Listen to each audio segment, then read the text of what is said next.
Assalamualaikum warahmatullahi wabarakatuh. Yang terhormat Bapak Asep Setiawan selaku dosen mata kuliah tafsir. Di sini kami akan mempresentasikan hasil diskusi kami materi dengan tema riba dalam perspektif tafsir tematik Al-Quran dan Hadis. Next.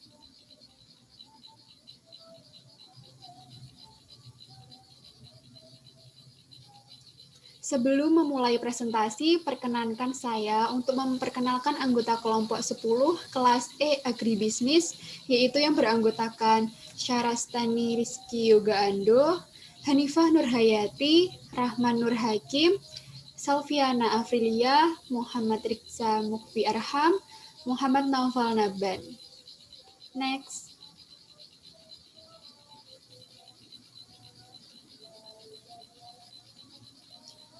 Nah, apa saja sih poin-poin yang akan kami bahas pada tema ini? Pada tema riba dalam perspektif tafsir tematik Al-Quran dan Hadis, kami akan membahas yang pertama yaitu definisi riba, yang kedua tahapan larangan riba dalam Al-Quran, yang ketiga yaitu riba dalam perspektif hadis, yang keempat jenis-jenis riba, yang kelima sebab-sebab dilarangnya riba, yang keenam yaitu ancaman bagi perilaku riba, yang ketujuh dampak perbuatan riba, yang kedelapan hikmah adanya pelarangan riba, dan yang terakhir adalah riba dalam jual beli dan perbankan. Next.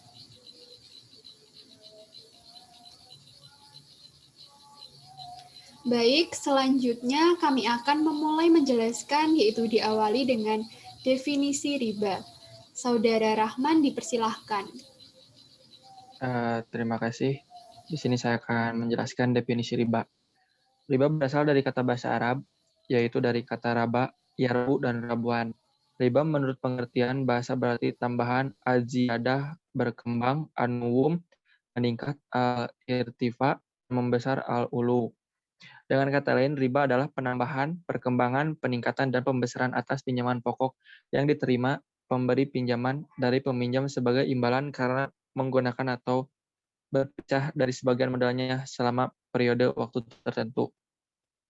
Dalam hal ini, Muhammad Ibnu Abdullah Ibnu Al-Aribi Al-Maliki dalam kitab Ahkam Al-Quran mengatakan bahwa tambahan yang termasuk riba adalah tambahan yang diambil tanpa ada satu iwad atau penyeimbang pengganti yang dibenarkan syariah. Demikian juga Imam Syarqi dalam kitab Al-Masbud menyebutkan bahwa tambahan yang termasuk riba adalah tambahan yang disyaratkan dalam transaksi bisnis tanpa adanya iwad yang dibenarkan syariat atas penambahan tersebut.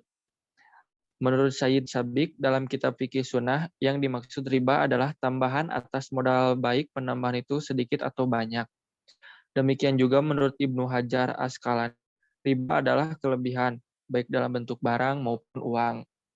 Sedangkan menurut Allamah Mahmud Al-Hasan Taunki, riba adalah kelebihan atau pertambahan, dan jika dalam suatu kontrak penukaran barang lebih dari satu barang, yaitu diminta sebagai penukaran satu barang yang sama. Menurut Abdurrahman Jaiziri, yang dimaksud dengan riba adalah akad yang terjadi dengan penukaran itu tidak diketahui sama atau tidak menurut aturan syar'a atau terlambat salah satunya. Syekh Muhammad Abduh berpendapat bahwa yang dimaksud dengan riba adalah penambahan-penambahan yang disyaratkan oleh orang yang memiliki harta kepada orang yang meminjam hartanya atau uang, karena pengunduran janji pembayaran oleh peminjaman dari waktu yang telah ditentukan. Ada beberapa perbedaan definisi riba di kalangan ulama, tetapi perbedaan ini lebih dipengaruhi penafsiran atas pengalaman masing-masing ulama riba di dalam konteks hidupnya. Sehingga walaupun terdapat perbedaan dalam pendefinisiannya, tetapi substansi dari definisi tersebut sama. Secara umum, ekonomi Muslim tersebut menegakkan bahwa riba adalah pengambilan tambahan yang harus dibayarkan, baik dalam transaksi jual beli maupun pinjam meminjam yang bertentangan dengan prinsip syariah. Terima kasih.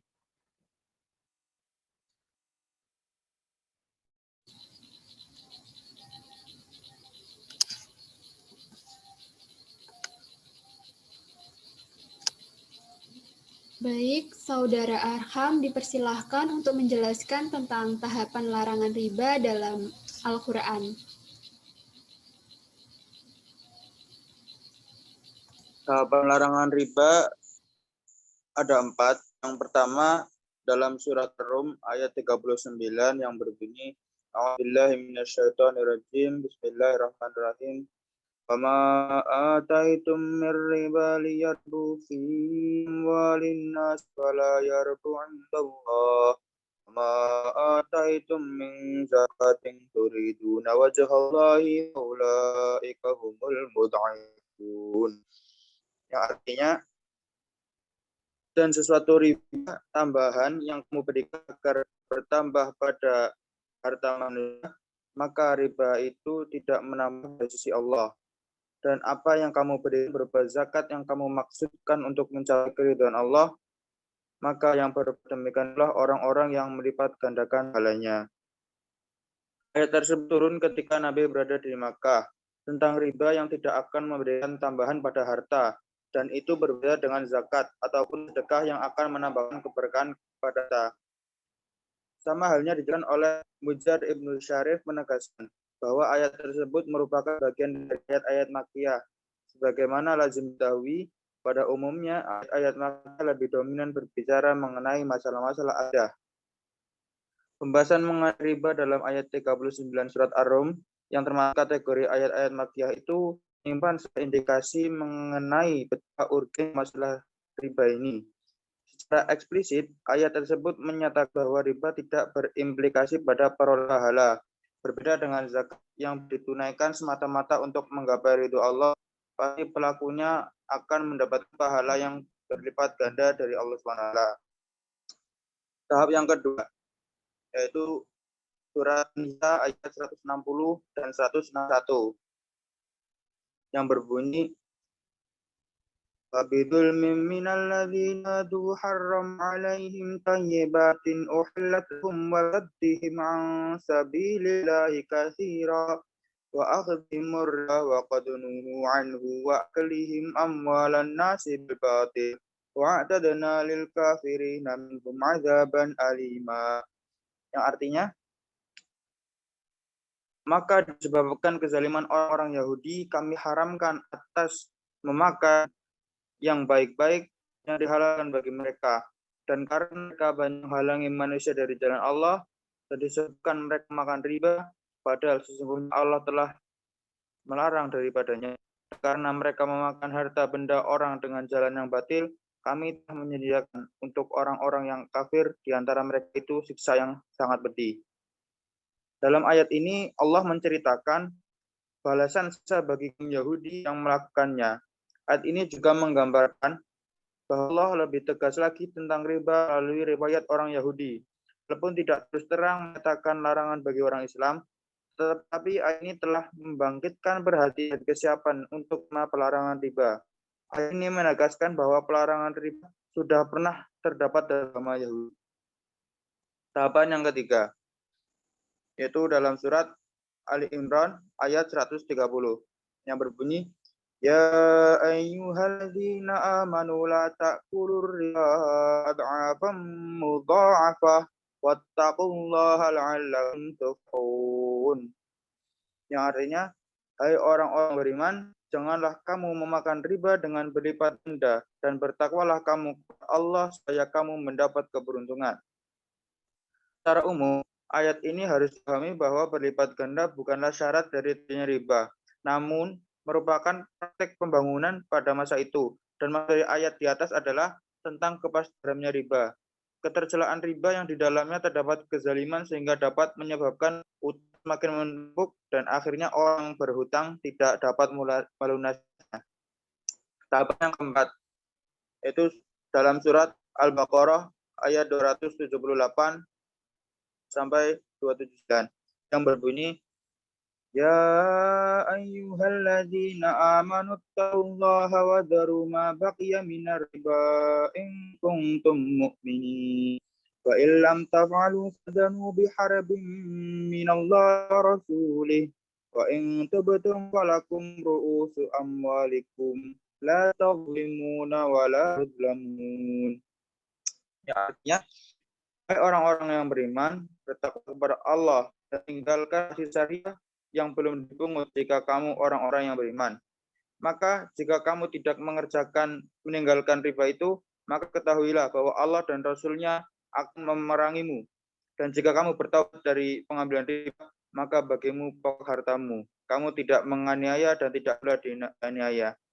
Ayat ini menjelaskan tentang pelarangan riba secara tegas, jelas, pasti, dan mutlak mengharamkannya dalam berbagai bentuk. Dan tidak dibedakan besar kecilnya. Bagi yang melakukan riba telah melakukan kriminalisasi. Dalam tersebut jika ditemukan kriminalisasi riba, maka akan diperangi oleh Allah SWT dan Rasul-Nya. La tadlimuna wa la tudlamun. Kamu tidak menganiaya dan tidak pula dianiaya. Sekian, terima kasih.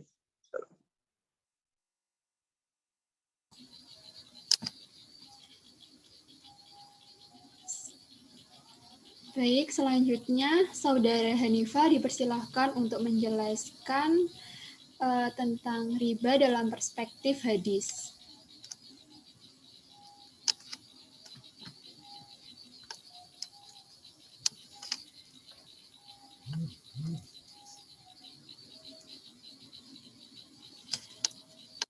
Riba dalam perspektif hadis.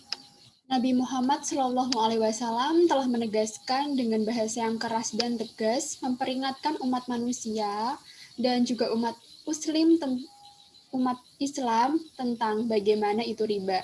Pembicaraan tentang riba dalam hadis Nabi yang berkaitan dengan bentuk-bentuk jual beli tertentu yang dipraktekkan pada masa pra-Islam. Di antara hadis-hadis yang menerangkan tentang riba yang berkaitan dengan jual beli yaitu diriwayatkan oleh Abu Sa'id Al-Khudri bahwa Rasulullah SAW bersabda, "Janganlah kalian menjual emas dengan emas kecuali yang sama beratnya, janganlah kalian melebihkan sebagian di atas bagian yang lain, janganlah kalian menjual perak dengan perak kecuali yang sama beratnya, dan janganlah kalian melebihkan sebagian di atas bagian yang lain, dan janganlah kalian menjual yang tidak ada di antara barang-barang itu dengan yang ada." Hadis riwayat Bukhari Muslim. Hadis di atas menjelaskan bahwa jual beli dengan barang-barang yang sejenis seperti emas dengan emas, perak dengan perak, gandum dengan gandum, kurma dengan kurma, harus dilakukan dengan ukuran, takaran, dan timbangan yang sama. Jika jual beli dilakukan dengan takaran yang berbeda, maka dikategorikan riba, kecuali objek yang diperjualbelikan itu berbeda. Karena itu tidak boleh jual beli 1 dirham dengan 2 dirham dan 1 dinar dengan 2 dinar. Sebagaimana sabda Rasulullah SAW dari Utsman bin Affan bahwasanya Rasulullah SAW bersabda, "Janganlah kalian berjual beli 1 dinar dengan 2 dinar dan 1 dirham dengan 2 dirham." Hadis riwayat Muslim. Di samping harus sama kadar, ukuran, atau timbangannya, menurut Rasulullah, barang-barang ribawi itu harus diserahkan secara langsung saat transaksi dilakukan. Sebagaimana sabda Rasulullah yang diriwayatkan oleh Abu Sa'id Al-Khudri sebelumnya, dan apabila salah satu sifat barang yang diperjualbelikan berubah, misalnya warnanya kusam karena lama tak terjual dan yang lainnya masih segar, maka jual beli dengan ukuran yang berbeda diperbolehkan sebagaimana sabda Rasulullah SAW. Next.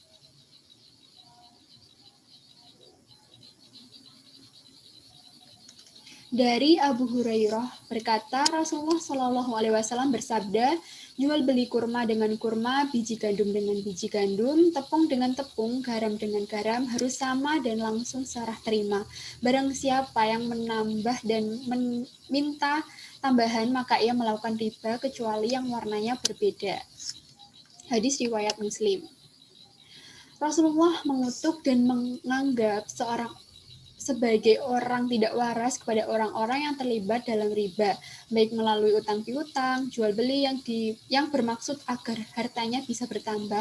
Orang yang mewakili dalam transaksi riba menulis atau menjadi saksinya. Riba dimasukkan sebagai salah satu dari 7 dosa besar yang harus dijauhi. Riba disepadankan dengan syirik, sihir, membunuh, makan harta anak yatim, lari dari peperangan, dan menuduh wanita baik-baik melakukan zina. Sebagaimana telah dijelaskan dalam hadis Rasulullah Shallallahu Alaihi Wasallam bersabda dari Abu Hurairah radhiyallahu anhu dari Nabi Shallallahu Alaihi Wasallam bersabda, jauhilah 7 dosa besar. Para sahabat bertanya, apakah hal itu ya Rasulullah? Nabi menjawab, menyekutukan Allah, sihir, membunuh jiwa yang diharamkan oleh Allah kecuali dengan hak, makan riba, makan harta anak yatim, lari dari peperangan, dan menuduh wanita baik-baik melakukan zina. Hadis riwayat Bukhari. Next.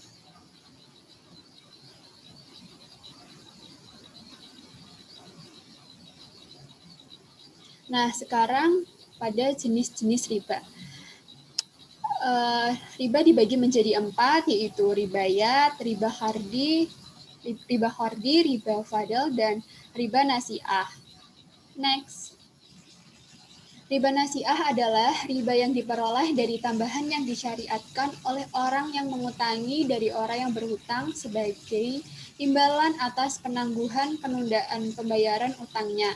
Tambahan yang diambil karena penundaan pembayaran utang untuk dibayarkan pada tempo yang baru, sama saja apakah tambahan itu merupakan sanksi atas keterlambatan pembayaran hutang atau sebagai tambahan hutang baru. Contoh dari riba nasi'ah adalah semisal saya membeli tas dengan harga 200.000. Karena saya membeli tas secara kredit, maka tas ini Anda jual 300.000. 200.000 harga tas dan 100.000 imbalan untuk Anda karena telah memberikan kesempatan berhutang kepada saya. Nah, uang 100.000 sebagai imbalan itulah yang dinamakan riba nasi'ah. Contoh yang kedua yaitu si A meminjam uang sebanyak 200 juta kepada si B dengan perjanjian si B harus mengembalikan hutang tersebut pada tanggal 1 Januari 2009.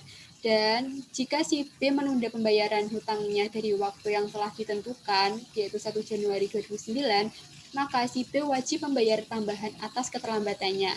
Misalnya 10% dari total hutang.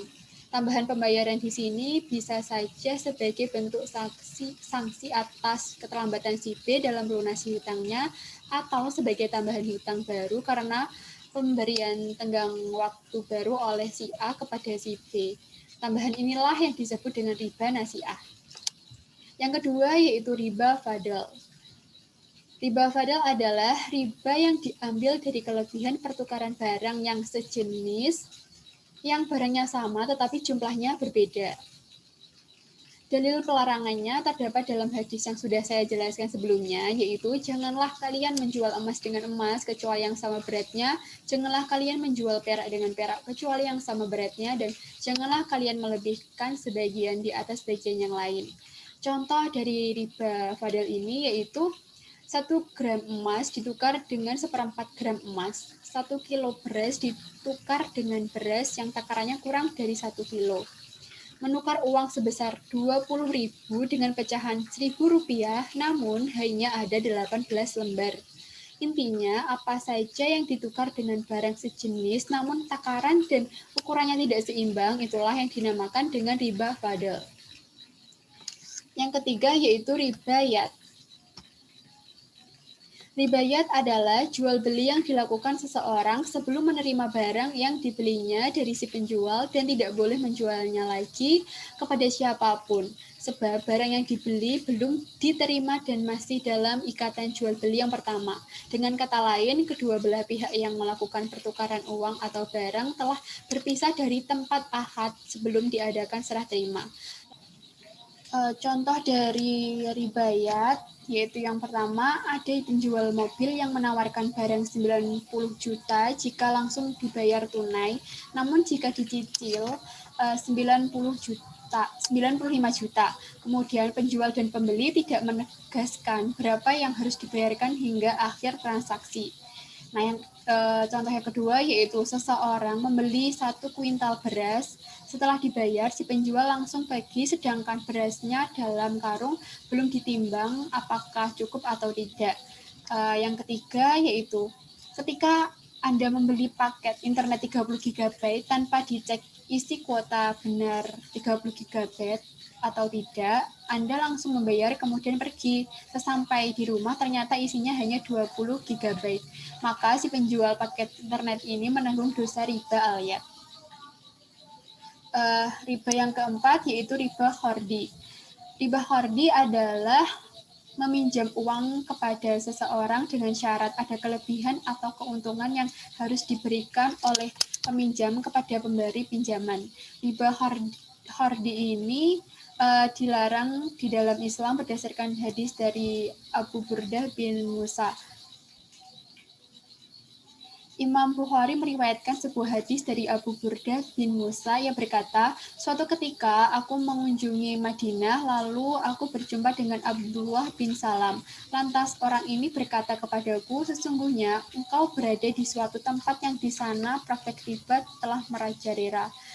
Apabila engkau memberikan pinjaman kepada seseorang, lalu ia memberikan hadiah kepadamu berupa rumput kering, gandum, atau makanan ternak, maka janganlah diterima sebab pemberian tersebut adalah riba. Hadis riwayat Imam Bukhari.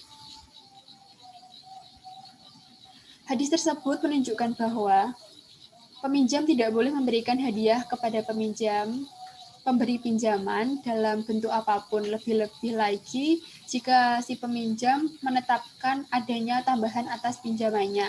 Tentunya ini lebih dilarang lagi. Pelarangan riba khardi juga sejalan dengan kaidul usul fiqh, kullu hardi jara manfaatan fahuwa riba. Setiap pinjaman yang menarik keuntungan atau membuahkan bunga adalah riba.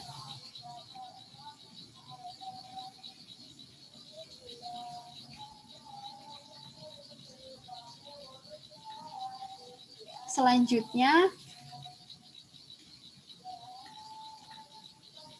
saudara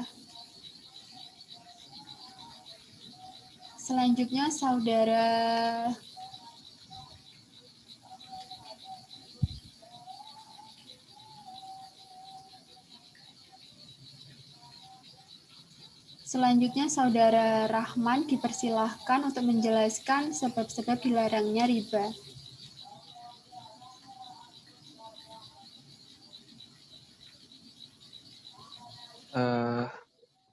Terima kasih. Di sini saya akan menjelaskan tentang sebab-sebab dilarangnya riba. Menurut Al-Far Al-Arazi ada beberapa sebab atas diharamkannya riba. Pertama, riba memungkinkan seorang memaksakan tanpa ada imbalan. Yang kedua, riba menghalangi modal ikut berusaha mencari rezeki karena ia dengan mudah membiayai hidupnya dengan bunga saja. Yang ketiga, jika diperbolehkan, masyarakat tidak segan-segan meminjam uang walaupun dengan bunga yang tinggi, dan ini telah merusak tata hidup tolong-menolong. Yang keempat, dengan riba biasanya pemodal semakin kaya dan si peminjam semakin miskin. Yang kelima, larangan riba telah ditetapkan dalam Nas. Di sini saya akan menjelaskan ancaman bagi perilaku riba. Ancaman bagi perilaku riba begitu mengerikan baik dari Al-Quran maupun hadis Nabi. Ancaman tersebut antara satu, diibaratkan seperti orang mabuk yang tidak bisa berdiri, melainkan seperti berdirinya orang yang kemasukan syaitan lantaran penyakit gila. Kedua, akan dimasukkan ke dalam api neraka. Baqarah ayat 275, yang artinya orang-orang yang memakan atau mengambil riba tidak dapat berdiri melainkan seperti berdirinya orang yang kemasukan syaitan lantaran tekanan penyakit gila. Mengatakan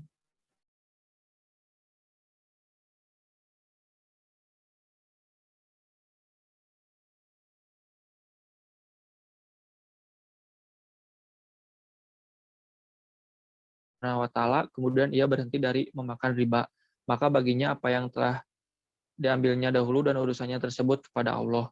Ketiga, orang yang tidak meninggalkan riba akan diperangi oleh Allah dan Rasul-Nya serta akan dikategorikan sebagai orang kafir.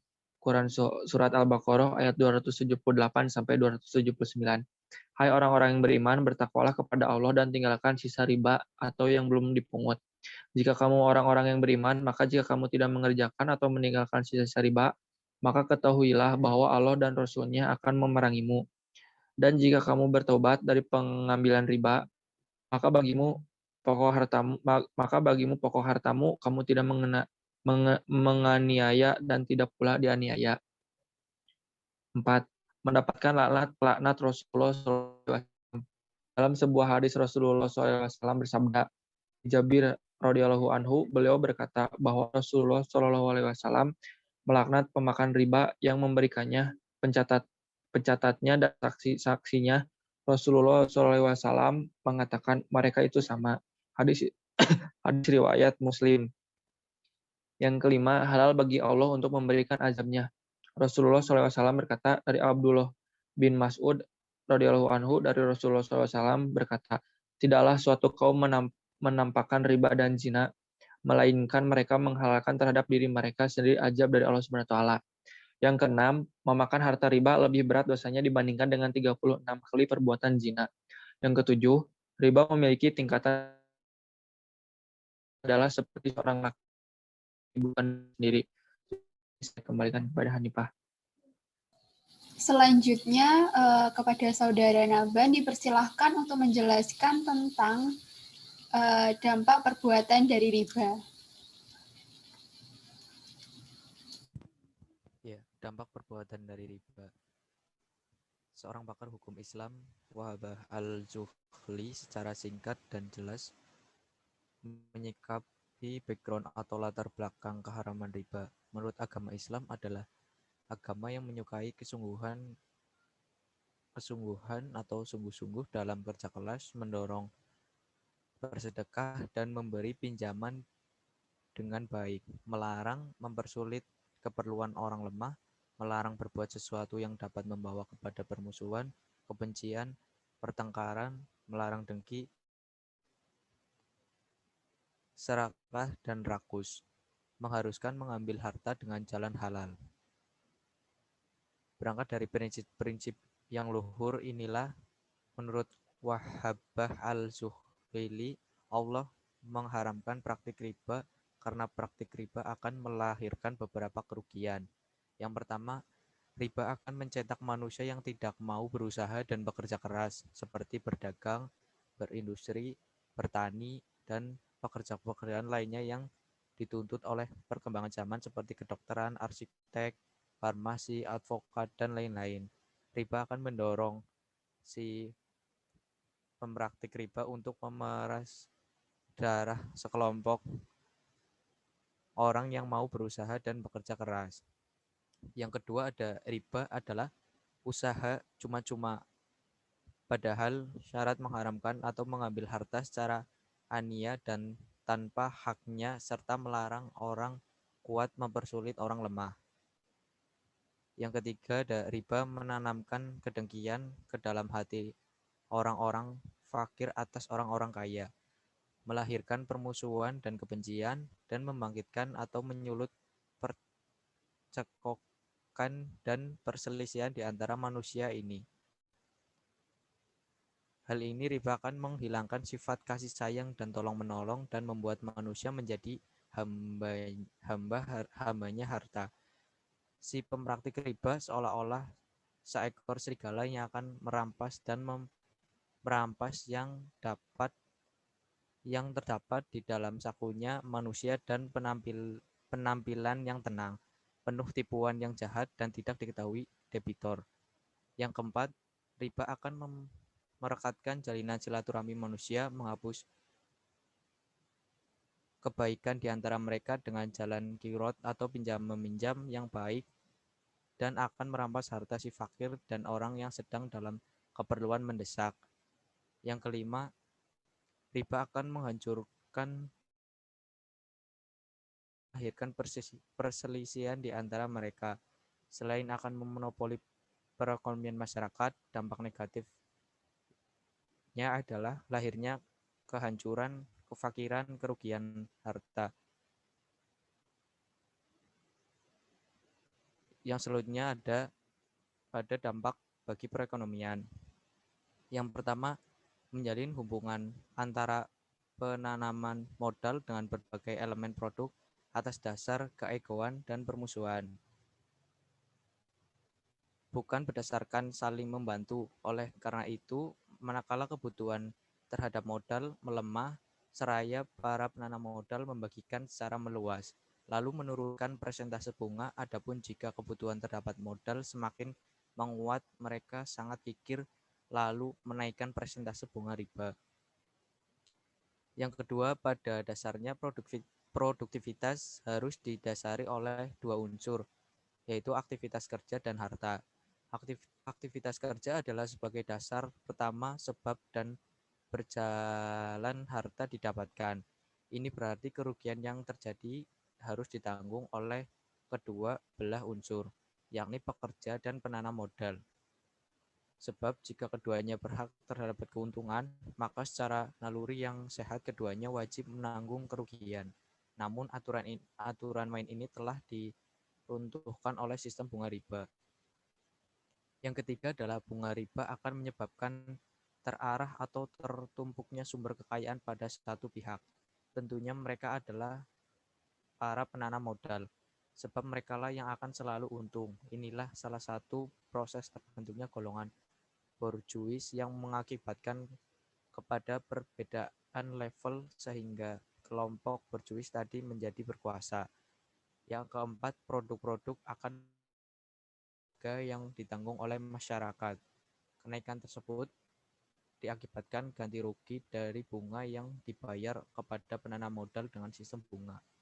Yang kelima, bunga riba akan mengakibatkan inflasi mata uang sebab bank-bank yang menyimpan sebagian kecil deposito saja, sementara bank tersebut harus mengeluarkan uang-uang deposit dengan jumlah yang berlipat ganda, sehingga mengharuskan penambahan suplai uang, maka terjadilah inflasi mata uang. Ya, saya kembalikan ke Hanifah. Baik, selanjutnya kepada saudari Selvi dipersilahkan untuk menjelaskan tentang hikmah adanya pelarangan riba dan riba dalam jual beli dan perbankan.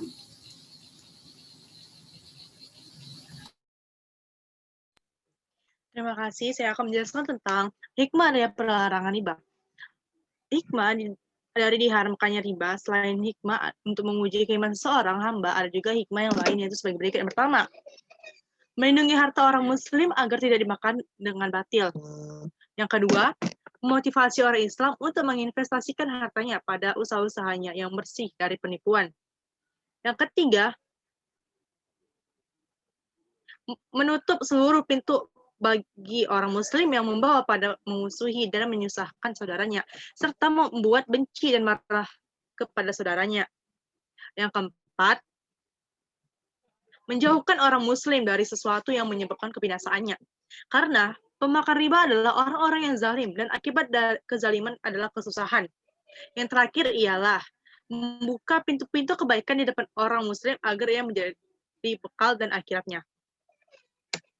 Selanjutnya,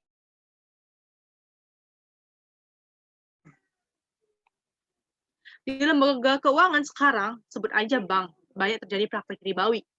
Walaupun cara pandang ulama mengenai bunga bank konvensional ada yang mengatakan riba, ada juga yang mengatakan tidak.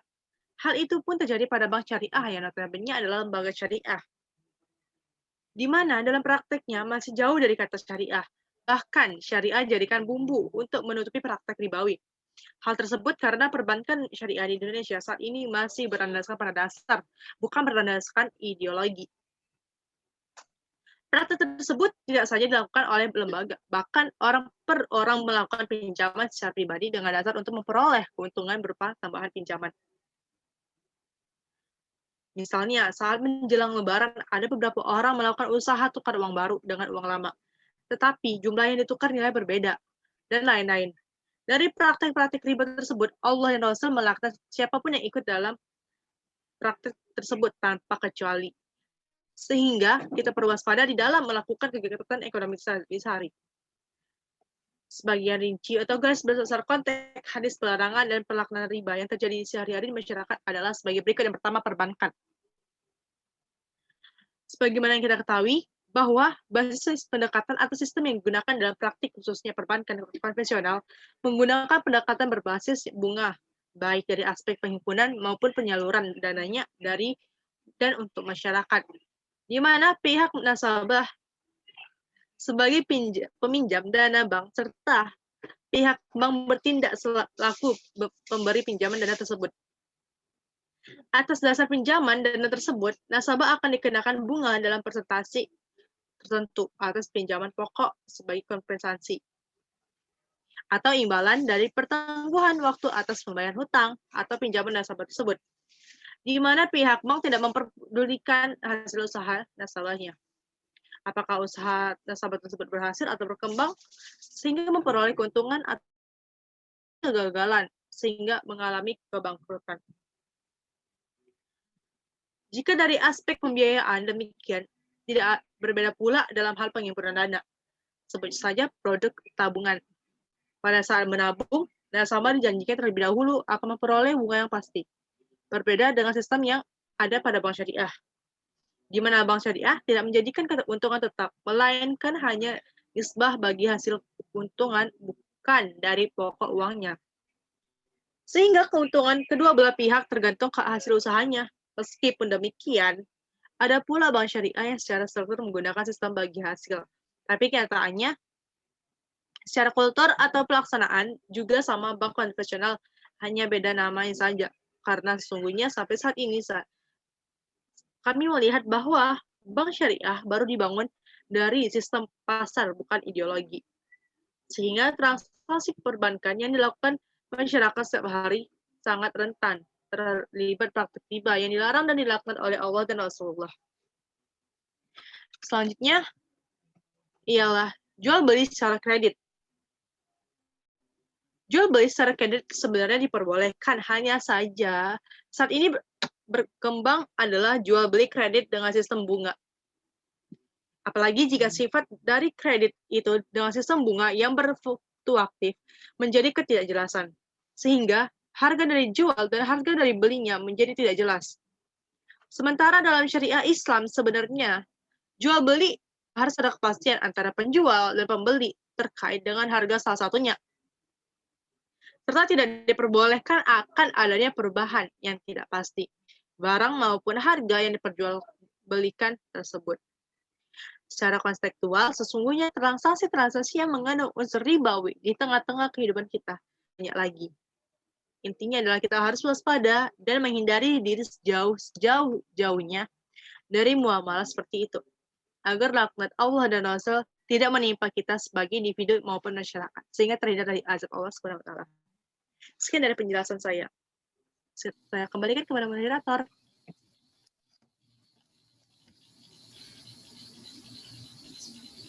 Terima kasih.